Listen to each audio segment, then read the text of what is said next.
Today, the greatest risk of global catastrophe doesn't look like this. Instead, it looks like this. If anything kills over 10 million people in the next few decades, it's most likely to be a highly infectious virus rather than a war. Not missiles, but microbes. Now, part of the reason for this is that we have invested a huge amount in nuclear deterrence. But we've actually invested very little in a system to stop an epidemic. We're not ready for the next epidemic. You can have a virus where people feel well enough while they're infectious that they get on a plane or they go to a market. The source of the virus could be a natural epidemic like Ebola, or it could be bioterrorism. And so there are things that would literally make things 1,000 times worse.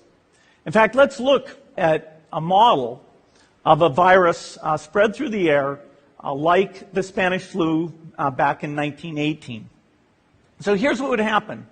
It would spread throughout the world very, very quickly. And you can see there's over 30 million people die from that epidemic. So this is a serious problem. We should be concerned. But in fact, we can build a really good response system. We have the benefits of all the science and technology that we talk about here. We've got cell phones to get information from the public and get information out to them.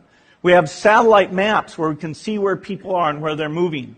We have advances in biology that should dramatically change the turnaround time to look at a pathogen and be able to make drugs and vaccines that fit for that pathogen. So we can have tools, but those tools need to be put into an overall global health system, and we need preparedness. The best lessons, I think, on how to get prepared are, again, what we do for war. For soldiers, we have full-time waiting to go. We have reserves that can scale us up to large numbers. NATO has a mobile unit that can deploy very rapidly. NATO does a lot of war games to check, are people well-trained?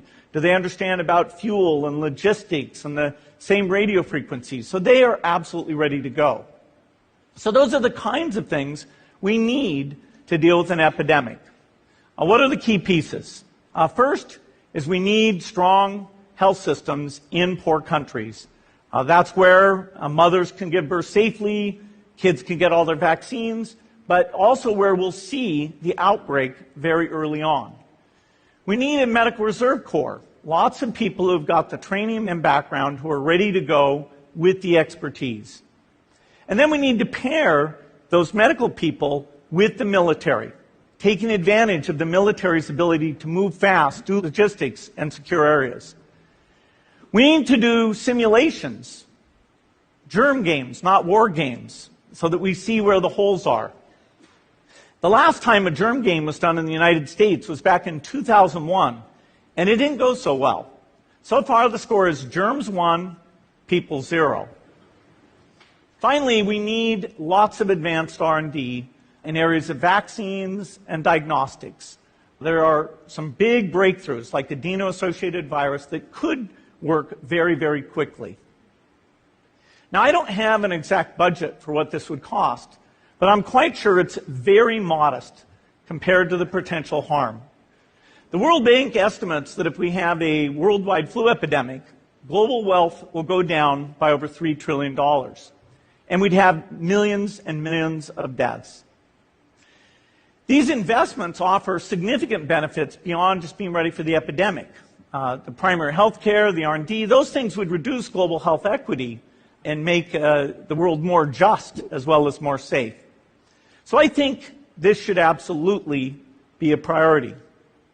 There's no need to panic. We don't have to hoard cans of spaghetti or go down into the basement. But we need to get going because time is not on our side. In fact, if there's one positive thing that can come out of the Ebola epidemic, it's that it can serve as an early warning, a wake-up call to get ready. If we start now, we can be ready for the next epidemic. Thank you.